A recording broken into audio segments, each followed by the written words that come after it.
আসসালামু আলাইকুম। এই ভিডিওটি থেকে আপনি এমন একটা কৌশল শিখতে চলেছেন যা আপনার জীবনকে আরও চলার পথ সহজ হতে পারে।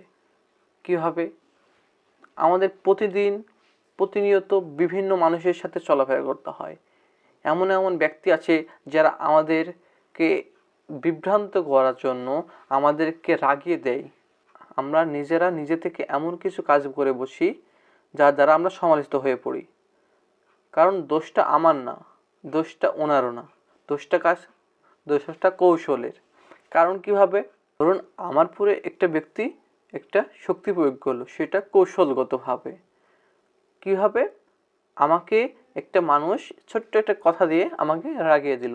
আমি সেই রাগটা আমার মাথায় ঘুরপাক খাতে থাকলো।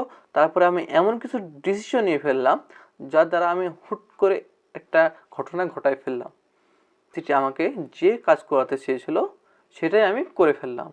তাহলে আমি নিশ্চয়ই ক্ষতির মধ্যে সম্মুখীন হলাম, কিন্তু ওই ব্যক্তি আমাকে সেই কাজটা করিয়ে আমাকে সমালোচিত করলো। তাই আমি যদি কৌশলগত ভাব দিয়ে সহজে নিজেকে না রাগিয়ে নিজেকে নিয়ন্ত্রণ করে রাখতে পারি, তাহলে আমার নিয়ন্ত্রণ অন্য কোনো ব্যক্তি নিতে পারবে না।